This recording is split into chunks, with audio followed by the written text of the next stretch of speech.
Exchange. I am your host, Chris Crenshaw, and we are live once again from the 704 for episode 38 of the 815 Exchange. And my goodness, what a week and what an episode. First off, let me start off with a very well received, so I appreciate all the love. As always, remember to like, share, and subscribe as always.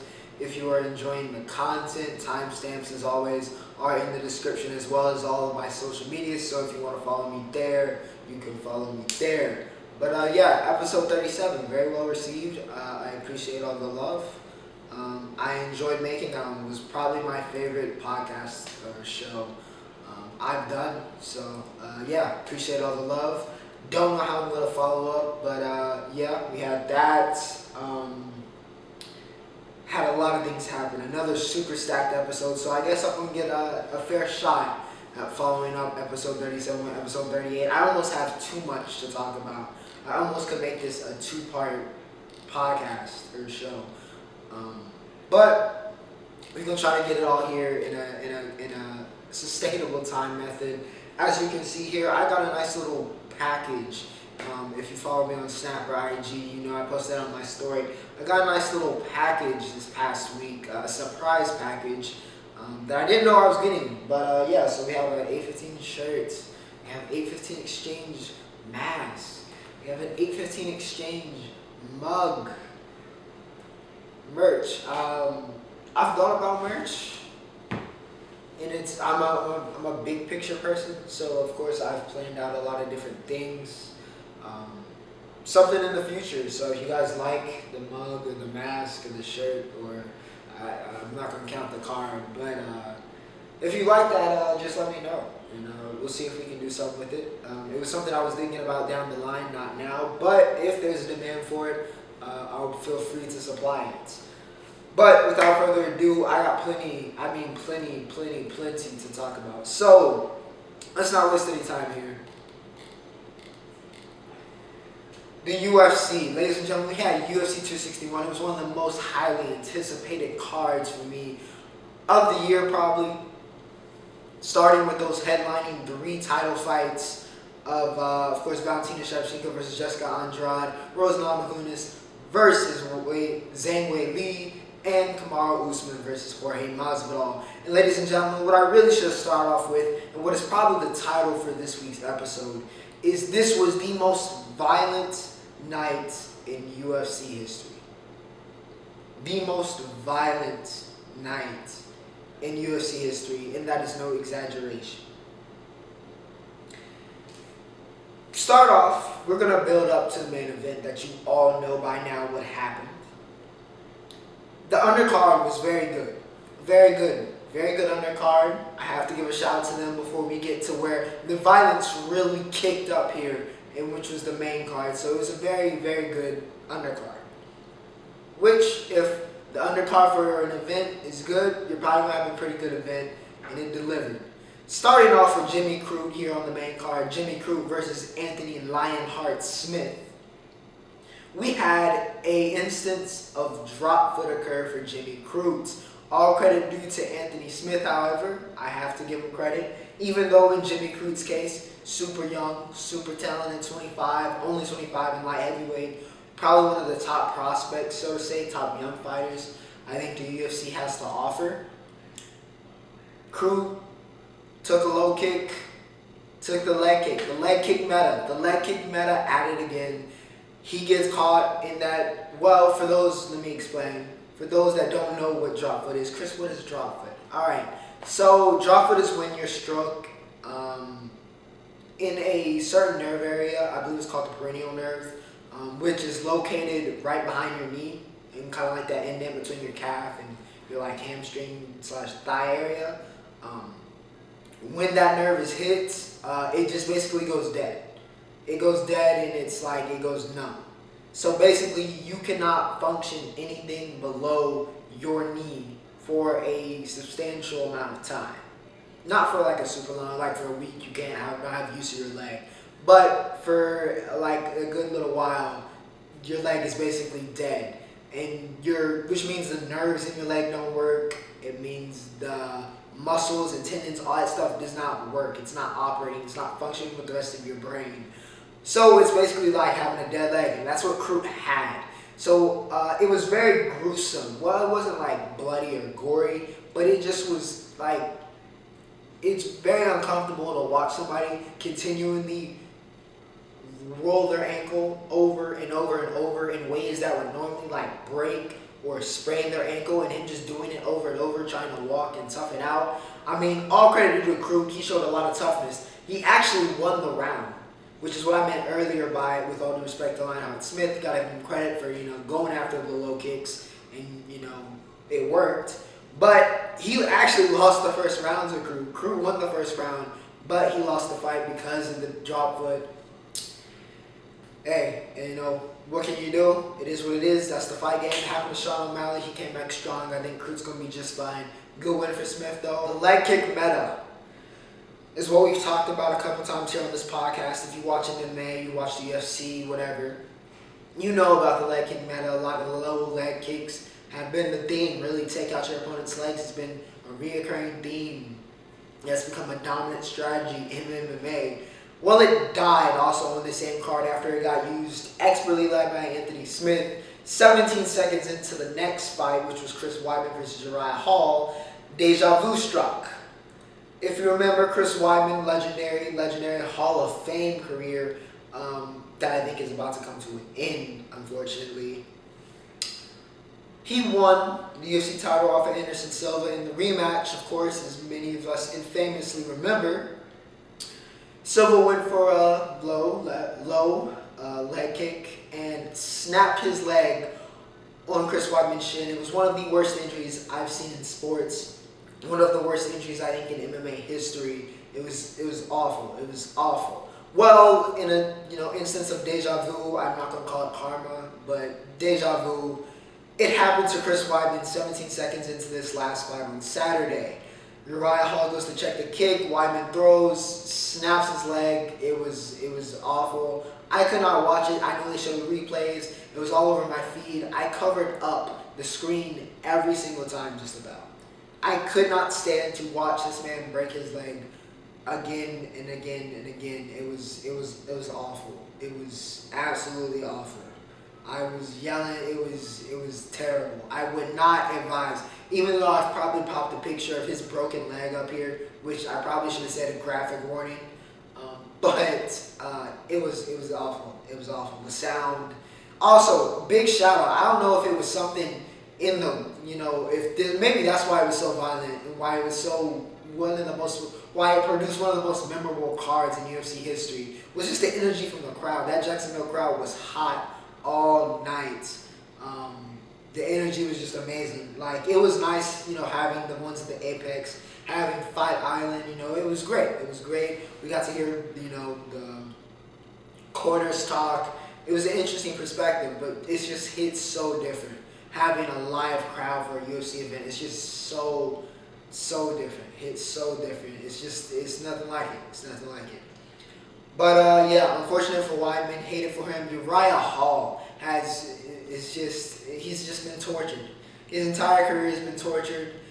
A lot of people point to that Tough Enough. I said Tough Enough. That's the Ultimate Fighter season he was on.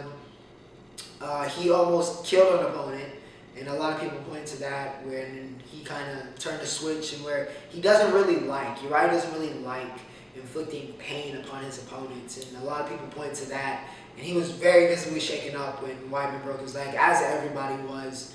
And just a super unfortunate situation. But I don't know what it was with the legs on Saturday, but it wasn't a good day. It wasn't a good day to be, throwing legs. On the other hand, it was a great day to be Valentina Shevchenko. But when is it not a good day to be Valentina Shevchenko? Val completely and utterly dominates Jessica Andrade. It wasn't even close. The one thing where Andrade was supposed to have a chance was the power game and her strength. Well, Valentina just dwarfed her. It looked like Valentina beat her at her own game. It was kind of disrespectful, but it's the fight game. But Shevchenko she's just on another level. She's just on another level. Her and Amanda are just picking up title defenses and taking out opponents like Thanos was picking up Infinity Stones and putting them on the Infinity Gauntlet. Except in this case, the Infinity Gauntlet is the UFC title. They're so clearly that much better than everybody else in their respective divisions. People are calling for the trilogy. Of course, Nunes won the first two. A lot of people are a little bit mixed on that second fight. I mean, I would be down at this point. They have nobody else to fight. They're pretty clearly, I would say, the two best female mixed martial artists of all time. They are clearly the two most dominant, probably not even man or woman, just the two of the most dominant athletes on God's green earth. Chev just completely dominates. That crucifix was ridiculous. She's a beast. She's a beast. She's a complete human. She's a beast. And she did the dance after, just a beast. Then, ladies and gentlemen, in the co-main event, we had Zhang Weili take on Rose Namajunas, and I was all ready to sit down. It had been a very violent night. I was like, okay, this is going to be the breather. It's going to be a classic. It's going to be a real good fight.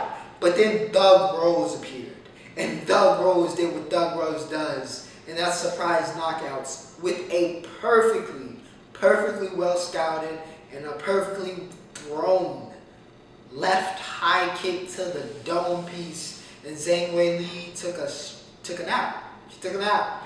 I know she wanted to argue it, but nah, she took a nap. She definitely took a nap.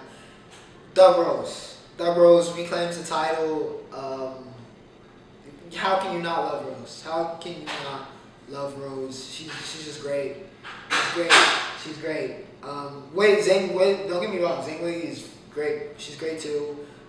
Of course, the rematch will probably be great, but yeah, just a perfectly thrown kick because as it's been broken down many times I've seen, Weili basically was using the strategy of how when she was fighting Joanna throws kicks, but she throws them much lower. So she was kind of covering up for that. That's what she was anticipating in. And if it had been done that way, she'd have had the block. But Rose is a little bit different of a striker there. Rose threw the head kick, and Weili wasn't prepared for that. Caught her. That's how it is. That's all it takes sometimes. That's the beauty of the fight game. That's the beauty of MMA. Sometimes it only takes one strike. One strike, that's all it takes. And it can change a fight, can change a career just like that. And yeah, shout out to Rose. She's the first woman to ever reclaim her title. So yeah, round of applause for Rose. She's a beast. Doug Rose. And finally, ladies and gentlemen, let's talk about the main event. I said 2 months ago when he last fought, Kamaru Usman was the #1 pound-for-pound fighter. And ladies and gentlemen, I don't really think there should be much of a discussion after he baptized Street Jesus on Saturday night. Masvidal pouring all that water on his head in between rounds didn't really help, but it did make for a very memorable photo op and a very memorable moment in UFC history, seeing all of the sweat and water bounce off of Masvidal's face after Usman put, Falcon punch. He put everything into that straight right and put Masvidal to sleep. Put him to sleep. It wasn't like, oh, there could have been a stoppage like Zhang Weili, right? No. Jorge was out like a light. Just turned off. KO'd. Usman is a monster. He is the best pound-for-pound fighter on the planet. I know Stephen A. this morning, I was watching First Take. He wanted to say John Jones. Like I've said many times, I don't know what John Jones is anymore. This isn't John Jones 5 years ago. So I don't really feel right putting him at #1 with Khabib gone. I've always felt like Usman has been dominant enough to justify it. And ladies and gentlemen, he's starting to lap. Like he said, he's starting to lap these welterweights. Jorge was the first. It appears Colby will be next. Though I would like to see him fight Wonderboy. I think Wonderboy deserves it. I think Wonderboy Thompson has an interesting style. That'd be interesting enough to see how Usman deals with that and really can, help laminate his position as one of the greatest welterweights of all time. Even though I really don't think there's much of a question of that. He was already on your Mount Rushmore before this fight. After this fight, he's second to GSP. And GSP might be the greatest mixed martial artist of all time. So, Usman's starting to join very rarefied air. 14-fight win streak, longest in UFC history. Second longest in UFC history behind Anderson Silva. He's a beast, man. He's a beast. He's a beast. Him and Ngannou became buddy-buddy. They became brothers in arms. It appears Usman gained his striking and power. And it appears Ngannou gained Usman's wrestling. I wonder what would happen if the third African champ, Israel Adesanya, just fusion with them as well. I think that would just kind of make them all unstoppable at this rate. But yeah, Usman, he's a monster. Masvidal, they kept talking about his boxing, kept talking about his striking. But I was watching the final, I was like, he's not really winning a lot of these. And he seems pretty hittable so far. I don't know if he's going to turn it up or what, but it never got turned up, and he got turned off. Kamaru Usman, the Nigerian Nightmare, best in the world at what he does. Pound for pound, king, undisputed. Colby Covington, if you want the work, I would love to see it. Go ahead, we can make that happen. Him or Wonder Boy, give us what we want, Uncle Dana. Great event though, UFC 261, one for the history books. What a fantastic event. Thoroughly enjoyed it. Yeah, great stuff. Great stuff. Round of applause. Round of applause. And to end quickly here with the time I got left, Edgar Berlanga fought also on Saturday at the same time as the UFC card. He was in the co-main event. He took on DeMarcus Stevenson. And Stevenson, I have to give credit to. He fought a very tough fight, showed a lot of durability. He's the first man to ever take the monster out of round one, first man to ever not get knocked out, even though he got knocked down, I believe, 4 times in this fight, or was it 4 or 7? It was either 4 or 7 times he got knocked down. But he got up every time, fought a very competitive fight, showed a lot of areas where Berlanga needs to get better, but Edgar Berlanga is definitely a prospect. Definitely one to watch. I mean, we knew this. He's the reigning SI Prospect of the Year in boxing. He's a special, special talent. Going to be one of the top super middleweights in the world, I believe. Got some things he needs to clean up, but I saw a lot of potential. It's nice to see him finally get out of round one so we can see a lot more of his package and what he brings to the table. There are some areas where, like I said, needs to clean up defensively, even with striking, even with boxing. He's got the power, but needs to protect himself some, not get over-eager in some areas, be more patient. But he's a serious prospect, super serious prospect. Like what I saw from Berlanga, he gets the UD 17-0, keep on rising. Don't feed him to the big dogs yet, but keep feeding him, steps up in competition, seeing how he answers, seeing how he reacts. I think that's the best way to develop his talent. But yeah, one of the top prospects in boxing, one of the top prospects in combat sports, definitely one to watch. Now for the soccer world, going over to world football, and my goodness, what a week. What a week it was. Last week, of course, we had that very, now I guess, legendary or iconic rant of mine that was seen on various social media platforms about the Super League and my thoughts on the Super League. Well, the Super League is dead. Well, according not to Florentino Perez, it's not dead. It's suspended, and they're going to continue to actively, continue to trying to find a way to save football through this method, even though it's completely stupid. As once again, you can watch last week's episode to hear my feelings and why I call it stupid, as I thoroughly explain why it is. You get the point. Death to the Super League. Super League died, at least momentarily, this past week. All the English teams pulled out. Then we had some of the Spanish teams that weren't Real Madrid pull out. We had the Italian teams, some of them pull out. I think the only remaining teams, were Real Madrid and Juventus. So basically, everybody pulled out. Everybody pulled out of the Super League. Ed Woodward got fired by Man U. Even though I don't think this is where this needs to end. I think the Glazers probably need to go. I think the Fenway Sports with John Henry for Liverpool, I think they gotta go. All of the greed, y'all gotta go. Y'all gotta go for trying to kill football, for trying to kill soccer. I don't know what you thought this was. I don't know if y'all just thought this was gonna go peachy and that fans were gonna be on board and y'all weren't gonna get resistance. Because you definitely got resistance. You got massive crowds. You got a bunch of protests. No flow. It wasn't 40 people outside Stamford Bridge. It was probably around 4,000. Yeah, just a completely disgusting act. And then, y'all went back on it. You tried to get your PR department, some of them which made some great statements, some of them which didn't make some great statements, and y'all backed out, which was the right choice. But we will not forget you trying to create this Super League, which was just completely, I don't understand how it was going to save football flow. Because one thing I guess I didn't talk about with the Super League last year, which was more about last episode, which was more about the format here, in which it's not necessarily like a league in the sense of like the Premier League in which it goes on all season. It's more of like a replacement for the Champions League.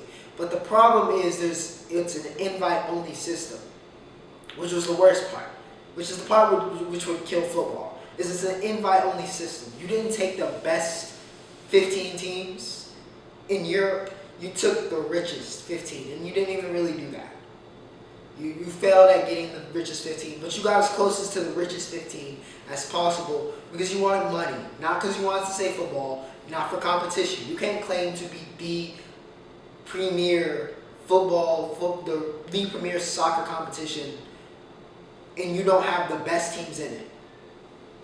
If a team like Atalanta or whoever this season wins their respective league, they should be able to play in the League of Champions or the premier, league to play for the title of best team on the planet. They should be able to be in that tournament. With the Super League in place, they wouldn't be able to do that. Money is not always the answer here, and I think Phil found that out, and I think the rest of the owners found that out. Algeria for Juventus, it was completely idiotic. Super League is done for now. Of course, we're going to have to come back to it since they don't want to kill it, and we'll just have to kill it again as fans, as a soccer community, as a football community. We'll just have to stop it again until they finally get it right. Not that the new Champions League format is off the hook, and not that UEFA's off the hook. They need to be held accountable for their misdealings. But in this case, you can't explain to me why the Super League concept, as it is better than the Champions League. It's no contest. Speaking of the Champions League, we got the semifinals this week. We got the first leg. We got Man City versus PSG and Chelsea versus Real Madrid, of course. Man City and PSG, very interesting matchup. Very, very interesting matchup. Two scorching hot teams. Kylian Mbappe continues to score goals at will. With Neymar back, PSG is firing. They're firing. Marleau appears to be in form. PSG is very, very dangerous. However, Man City's coming off a Carabao Cup win against Tottenham Hotspur. Spurs, what it is it? You just can't win trophies. I feel bad for Heung-min Son and Harry Kane. I don't see them staying with y'all much longer, but maybe one day y'all win a trophy. But Man City scorching hot. Phil Foden, he's been on fire, one of the best young players on the planet. Pep has been doing master classes all season long. It's going to be a very interesting matchup versus PSG. Can Pak avenge his old club and get it done against one of England's finest? It's a very, very interesting matchup. I don't really know who to pick here. I think it could go either way. Both defenses could definitely get exploited here, so it's going to be an interesting one. It's going to be a very interesting one. Real Madrid and Chelsea, also another super, super intriguing matchup. Real Madrid's dealt with a bunch of injuries lately. It's Fede Valverde going out to COVID. He's a very important piece to this Real Madrid puzzle. But Vinicius, he stepped up last week. Can he, well, not last week, but in the quarterfinals. Can he do it again? Maybe it's Rodrigo this week. Who will it be for Real Madrid? Can Zizou continue to produce the results that, continue to prove he's one of the best managers in football? Or will Thomas Tuchel and his Chelsea team, which has been a revelation since he took over, can they keep it going? Can Pulisic continue to put on these great performances? Hakim Ziyech, can Timo Werner get it done? Can he produce the goals? Olivier Giroud, does he have more magic? Plenty of storylines to go about in that game. Of course, it's basically the Hazard Cup, even though Hazard's injured. But the fight for Hazard's allegiance. And of course, Man City versus PSG. Two great matchups in the semifinals here. Going to be a very interesting one. Going to be a very, very, very, very, very interesting one in the semifinals. And I will be tuned in. Of course, we will talk about it next week on the 815 Exchange. Now to head over to TV and music, or should I say the entertainment biz, because we also have movies, so it's really just the entertainment. I really should change this on my notes. But, spoiler alert, obviously, if anybody hasn't watched these episodes, you might want to cover up. I'm going to probably go into a little bit more detail than usual, but nonetheless, here we go. Falcon and the Winter Soldier, is it the season finale, series finale, kind of unclear. It's episode 6. It's the last one of at least of this current season, possibly the series. I really should have said Falcon and the Winter Soldier because it's Captain America and the Winter Soldier. Sam Wilson finally takes up the mantle in this episode, and my goodness, one of the best suits in the MCU. Might be my favorite suit in the MCU. It was already a very good looking suit in the comics, but somehow it looks better in my opinion in like live action than it does in the comics, which is a huge compliment to the costume and makeup department for the MCU. They did a great job with Sam's because it's so clean. With the wings and him having the shield and the all white, it's so clean. It's so clean. And yeah, he really grew into his own as Captain America in this one. As expected was this episode. And being the last episode of the series, he really stepped up, made a lot of, he really fulfilled and stepped into Steve's shoes, and really, not so much stepped into Steve's shoes, because Steve, of course, is irreplaceable, but he started to trailblaze his own path, which is what you love to see. I love the tones. I do not know why. First off, I have to say this. I don't know why this was the lowest critically acclaimed episode. This was possibly the best episode of the series. So I don't really understand why it was such a blowback. I don't know if it was a racial thing. I don't know what it was. I don't know why people are so upset. There was nothing about this episode that made me think, wow, this was a bad episode. I actually left that episode thinking, man, what a series this was, and what a season finale or series finale this was. This was amazing. Amazing episode. I would give the cosign. Rest in peace to Carly. She had a good,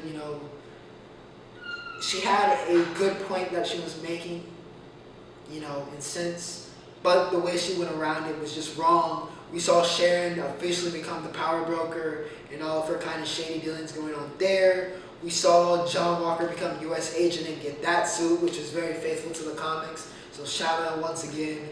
We saw Bucky become Uncle Bucky and just kind of become part of Sam's family. He got invited. Hey, Bucky made it to the cookout.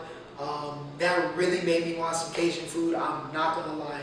It really made me want some seafood. Seeing them on the boat and having a good time really took me back. But another fantastic series from Marvel, from Disney.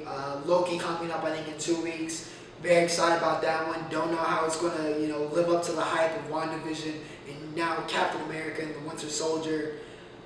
Two very, very high level series that produce some of the best content I think the MCU's ever produced, and Loki's got a lot to live up to, so we'll see what goes on there. But again, great series. If you haven't watched it, highly recommend. Invincible episode 7. I'm finally seeing some Invincible hype, and I love to see it on the timeline. Still needs to be more because it's one of the best shows on television, and my goodness, what an episode 7 was. Mark and Eve, we had that storyline continue. Amber broke up with them. Mark was all in his feelings. Went to go talk with Eve. Eve is good for Mark. I don't know if they should go. I haven't read the comics yet. I've read part of the comics. I haven't read the full comics yet, so I don't really know what goes on there. I'd be fine if they stay colleagues. I'd be fine if they, become a thing. I think they're good for each other. At the very least, as friends, I think they're good to have for each other. She helps balance him out. He helps balance her out. I think it's a very healthy relationship. On the contrary to what Amber and Mark's relationship was, it just wasn't good. It wasn't good. Maybe they're better as friends because they were good as friends at first. For that brief moment they were friends, we saw. But as a relationship, it wasn't working. It just wasn't working. Cecil is the GOAT. Cecil is the GOAT for how he came across against Omni-Man, trying to stop Omni-Man from getting to Mark. They did it was a great sequence by the writers and directors of the show, and how they kind of operated on that. That was incredible to watch. Cecil just going through the different things and the different, things he had devised to try to keep him from going. Cecil is goated. He's goated. Show no fear. It was amazing. He's a great character. Immortal coming back, and it turns out he's basically like the Vandal Savage. He was Abraham Lincoln. Basically seeing how he got his powers and how he developed. He came back to fight Omni-Man, and then he got worked. Absolutely got worked and got killed in front of everybody. Mark now has proof. I don't know how the next episode is going to go with Mark now knowing that his dad probably killed the Guardians. I hope Eve got back. We didn't see that. Just a lot going on, and it's going to be a very interesting episode 8. I think this is the season finale. But I need more Invincible. What a series. Great series. Shout out to Stephen Yoon. Shout out to Robert Kirkman for a great series. Yeah. Fantastic stuff. If you haven't joined the Hype Train already, even though I've been begging you to join the Hype Train for the past 7 episodes, go ahead and do that. Trust me, Invincible, one of the best shows on television. Mortal Kombat. The movie Mortal Kombat came out, and for what my expectations were, it was much better. It was much better. It definitely delivered on the fights. Cole was an interesting choice of a character. Honestly, I would have liked to see him become... I like that they intertwined him with Scorpion, but I would have liked to see him become maybe Scorpion. I think that would help me connect instead of him just being kind of an original character. It was solid. It was a solid movie. It was a solid movie. It wasn't like some Oscar-winning, or I'm going to sail out and say it was one of the best movies of the year. It was kind of in the vein of Godzilla vs. Kong. It gave me exactly what I wanted. In terms of everything, though there are some stuff I would like to see developed. Liu Kang is supposed to be the chosen one, so I don't know why we're calling everybody chosen one. Cole's definitely should not be the main guy in this. We should keep it faithful. Have to give credit to the actors. They did a great job in their roles. Ludi Lin, for example, was great as Liu Kang. Would like to see more of Liu Kang. Hopefully Kung Lao's able to come back and able to get him back. His fatality was nuts. Of course, Scorpion, Sub-Zero. Bi-Han just woke up and chose violence. The entire movie. Bi-Han chose violence. I hope we see him as Noob, I guess, in the next movie. We kind of saw that tease. We got the Johnny Cage cameo at the end. Not the actual person playing Johnny Cage, but we saw the poster. Johnny will be in the next one, and I guess it'll be the actual tournament in the next one, as they were just kind of finding them in this movie. So yeah, I'll look forward to Mortal Kombat 2. I think it was solid. I think it was good enough to produce a second one. I know it's doing very well. So yeah, shout out to Mortal Kombat. I think it was very faithful. And it was very solid film. Now for music, Justin Till, Cordae. Cordae dropped Justin Till, kind of like a warm-up to his album. Thought it was pretty good, had some good stuff. It's got a lot of songs that I think, it was a 4-pack. I think each of the 4 are going to be something that grows on me. There were parts that I loved, and there were parts that I was like, I don't know how I feel about it. But I could see them being situations where it grows on me over time, and I'm able to appreciate it. Cordae, one of the best young artists in the game, especially in the hip-hop and rap spectrum. He's one of the best young artists in the game, that is. Yeah, a lot of potential there. Very excited about his next project. He's producing a lot of good stuff this year. So, yeah, shout out to Cordae. Moneybagg Yo against his pain. I'm going to give it an 8. I'm going to give it an 8. I haven't gotten around to that second listen. It was not as good as the album he dropped last year. It didn't hit with me. It didn't feel like I had the same type of songs were on that caliber on this album. I think it was a pretty good album, but I don't know. Not that the songs were good, and not that he had a lot of misses or a lot of skippables on this album, because he didn't, but the songs just weren't as good as the songs on his previous work, on his previous albums. But I give it an 8. It was a pretty good album. If you're a big Moneybagg Yo fan, it definitely delivers. It's going to give you the goods. There's a lot of good stuff on there. Some good features as well. But definitely I think second listen will help really determine and solidify whether I'm feeling an 8, whether that 8 rises, or whether that 8 goes into free fall. But again, form your own opinion. I think it's a pretty good album. I think you would probably enjoy it if you're a hip hop rap fan. Moneybagg really doesn't do much missing, if I'm being honest. And even though I'm not as high on this album as his previous, still an 8. Still solid score. Still pretty high score. So yeah, go check that out. And yeah, before I end out on entertainment, I have to say, give a shout out to Vincenzo. That's what I've been watching lately. I started that. I started Dragon Ball as well.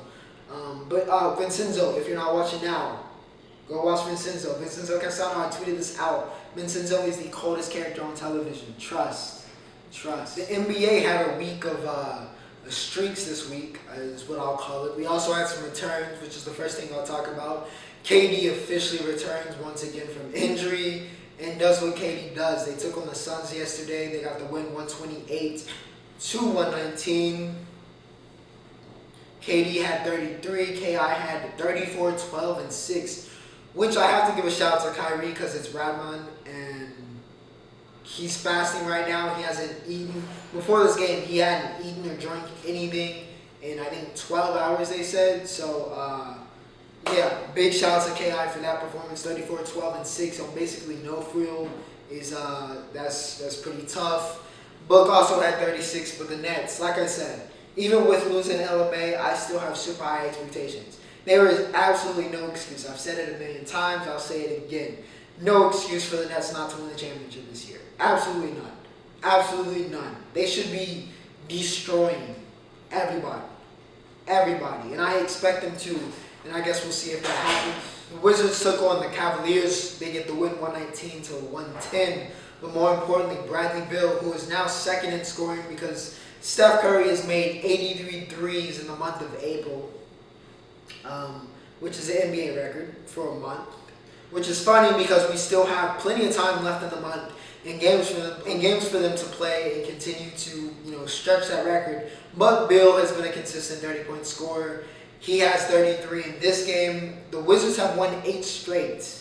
Denny Adva got hurt, but Bill and Westbrook have been phenomenal. Westbrook not too long ago, I think 2 games ago, he had a triple-double with 20 rebounds. I don't know how many people have ever had a season where they've had a triple-double with more than 20 assists and a triple-double with more than 20 rebounds in a game, or at least 20 rebounds in a game. I don't know. Somebody should really look up that statistic and tell me that, if that's ever happened. Maybe a long time ago with the big O, but I don't know even then. Maybe Westbrook's done it before, but yeah. Westbrook and Bill have been a dynamic duo. The Wizards won 8 straight, making a little run here. For a team that a lot of people thought were afterthoughts, were gone. They're making a run. They can make some noise, get into those playing games, and you never know what can happen from there. The Knicks have won 9 straight. I said it was the weakest streaks. The Knicks win streak is now up to 9. Julius Randle is averaging 24, 11, and 6. Dude's been a beast. He's been an absolute beast. He's been a force. And like I said last week, another reason why maybe we shouldn't give up on these guys too early is seeing how much of this fit and see how much better and how much that team is just working and complete with Randall on that team and how much better of a player he is. He's really developed into, at least this year, definitely an All-NBA selection. Honestly, you could argue second team. I don't know about first team, but definitely second team. Maybe first team. I mean, he's putting up numbers. The Knicks are winning. I think they're the 4th seed in the East right now. So, yeah, a lot of good stuff there. Emmanuel quickly also putting in a lot of good performance. The rookie, shout out to Emmanuel. I'll talk about the Kentucky basketball situation in the Roundup and some sad news there. But he's putting on a lot of good stuff. A lot of good stuff in New York. New York is looking like the Mecca of basketball again. We'll see. Like Zion said, he loves it. Braun also gave him the cosign. A lot of good stuff from New York basketball recently. Going over to the MLB, Shohei Ohtani, known for being a pitcher. He leads the league with 7 home runs. Well, at least he's tied for the lead.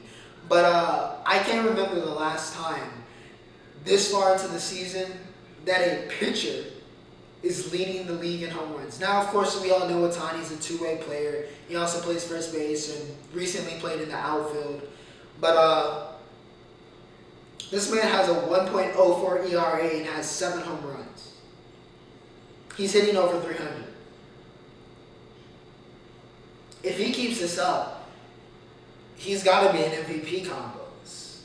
he's living up to the hype right now, and it's very fun to see. Ohtani is one of the most exciting players to watch, and it's very cool to see him do what he does. A pitcher leading the league in home runs. Speaking of pitchers that are dominant with both sides of the ball, Jacob deGrom, 15 Ks, went 2 for 4 in an RBI, and you know, I said, I think, was it 2 weeks or last week, the Mets do not, for some reason, can't score runs when deGrom is pitching. Even though he's getting these complete game shutouts or almost no hitters, just completely dominant performances, but he gets no run support and he'll end up with a loss. Well, deGrom has taken the Ohtani approach and said, you know what? If they're not going to give me run support, I'm going to be my own run support. The man is hitting .545 right now. His batting average is higher than his ERA. His ERA this year, for those that don't know, is .31. 0.31. Ridiculous. Ridiculous. The most Ks in the first 4 starts of the season to start a season for any pitcher in MLB history with 50. He's just on another level from every other pitcher. Even Garrett Cole, as a Yankees fan, I have to admit, deGrom is just on another level. Him and Trout are just on another level than everybody else in baseball. And yeah, they're pretty much clearly the 2 best players in baseball. deGrom clearly the best pitcher, completely dominant so far to start the season. Fantastic stuff from him. The Oakland A's had a 13-game win streak until it was snapped against the O's. Shout out to Matt Olson, shout out to the Athletics. Moneyball Part 2 maybe. Hey, Athletics getting it done. We'll see if they can keep it up. They got a solid squad and they've been great so far to start the season. The Dodgers and the Padres records do not imply how good these 2 teams are. Once again, it feels like they've played a million times here this first half of the season. But this was the last time for a little while, and my goodness, did it deliver. The Dodgers took the first series. The Padres take this series. Tatis with 5 home runs. We saw him versus Bauer, even though Bauer was a good sport about it, even though Tatis was pimping him with the struts and the taunts. He's one of the most exciting players to watch in baseball. One of the best players as well, even though his defense hasn't been as great as it was last year. He's been the worst to finish, statistically speaking. I think he's up to 9 errors now. Gotta get that fixed. Don't know if it's something he's just got to get back into the rhythm of or what it is, but he's definitely got to get that fixed, and he's got to get that batting average up. But dude's clutch. He's so clutch. And last night's marathon game, in which they won 8-7, he was huge. He came up massive. Padres were down 7-1 going into the 7th, and then came back and won 8-7 in extras. Fantastic jog. Eric Hosmer, Manny Machado, a lot of guys did up and stepped up big time. So yeah, shout out to the Padres for getting it done. Shout out for another very exciting week in baseball. We'll see if we can keep this going. A lot of good stuff going on. It's been a very good year so far for baseball. Even though I'm a Yankees fan and we haven't been great, everywhere else has been pretty interesting. Now to move on here to the NFL draft. I normally do at the buzzer here, but we're just going to do an NFL draft because the NFL draft starts on Thursday. And I have some stuff to talk about here. Why is Mac Jones going there? Again, not to slander Mac Jones. Again, I think he'll be a fine quarterback. But I cannot understand the justification. And maybe 5 years from now, we'll think, wow, I was wrong about Mac Jones. And I have no problem with that. I'll come here on this show at whatever level it is, probably on episode 400 or whatever, and be like, I was wrong about Mac Jones. Justin Fields was not better than Mac Jones. But I don't understand why the 49ers, I don't understand why Fields is dropping. I just don't. I don't understand how you can justify picking Mac Jones over Justin Fields. But then again, I don't get paid to make these decisions. They do. So hopefully they're right. Maybe it's a smokescreen. Maybe it's not. I don't know. It's a lot of smoke, though, coming from that they're going to pick Mac Jones. Now they're saying it's him or Trey Lance. Listen, I just feel like Justin Fields is going to end up being a steal for somebody because he's dropping to the 4th or 5th quarterback in this class. What's next? They're going to take Kyle Trask or Kellen Mond over Justin Fields? I don't get it. I don't get it. I can see Wilson, but he's at the very least the 3rd best quarterback in this class. At the very least. And I think he should be picked there. But we'll see. As a Cowboys fan, I did a lot more draft evaluations this past week, saw a lot of film. We better not pick Kyle Pitts. I don't care if he falls there. Do not, under any circumstances, pick Kyle Pitts. Not because I don't think he's a generational talent, because he is, but because we need defense. We need defense desperately. You know, I don't want to see us scoring 50 points a game, but also letting up 60. We can't live like that. We can't win like that. That's not a winning formula. So definitely need to go defense. I like J.C. Horn. I also like Patrick Surtain. But for some reason, I'm feeling J.C. Horn. I think it's because I saw that Auburn tape, and I just can't get it out of my mind. But I think either one of them, we can't really go wrong with either one of them. I think they'll be great corners in the league. Caleb Farley is also a good prospect, but those injury concerns are definitely concerning. Watched the defensive film. Saw it's a good linebacker class. Honestly, if I'm being honest, I like this linebacker class. Xavier Collins from Tulsa does not have any weaknesses. He's one of the best coverage linebackers I've seen, if I'm being honest. And what he did, his highlight tape was ridiculous. I've never seen a linebacker pick a ball off so many times. Never in my life. Never in my life seen a linebacker get so many interceptions. But he can also tackle, textbook stuff. I really liked him. Jeremiah Wusa-Karamatsu. He's a heat-seeking missile. He just goes full force, full speed, full effort into everything, mixed for some big hits. Michael Parsons is Michael Parsons. I do think this edge rush and kind of pass rushing class is very weak, in my opinion. Gregory Rousseau was supposed to be the guy, but his tape got ripped to shreds after he sat out this season, which I don't think was a smart decision. I think it was a little bit overconfident on his part, and he's paying for it because he's dropped massively, and a lot of weakness has been exploited there. We got a lot of super athletic guys that are pass rushers or edge rushers in this class. A lot of super athletes that are fast or strong. You know, a lot of freak athletes, but we don't have a lot of guys that produced. You know, that got it done, and that's the important part. You can be a freak athlete. There's a lot of freak athletes in the NFL. But how many of them are producing? How many can produce? You have to be able to produce and get sacks and get tackles for a loss. You have to be able to put it done on film, not just be a workout warrior. We got a lot of workout warriors I'm seeing so far, and a lot of guys that need to be developed over a period of time. So I'm not super high on this edge rush class. Offensive line class is good. Wide receiver class is ridiculous. Super duper stacked. Super stacked. Tyler Wallace is my sleeper there. He's kind of gone under the radar, but he's one of the best in jump ball situations up there with, I think, Jamar Chase and Kyle Pitts in this class. His catch and traffic is ridiculous. Chuba Hubbard's also kind of gone on the radar. Though I kind of understand it, needs to work on his blocking, and he's not super elusive, but Chuba, I mean, he ran for 2,000 yards. You don't do that by accident. And yeah, it's going to be an interesting class. You tell me who you think your team should pick or who you want your team to pick, and let me know that. And yeah, can't wait. NFL Draft, always one of the most exciting times of the year for me at the very least. And maybe if you're a football fan, definitely for you. Can't wait for Thursday. Can't wait. And with that said, ladies and gentlemen, we have reached, if I go through my notes here, we have reached the Roundup. Yes, we have reached the Roundup. And we're going to start off here with some NASCAR. Brad Keselowski went to Talladega. I watched that race yesterday as I worked on some schoolwork as we are nearing the end of our semester here at UNC Charlotte.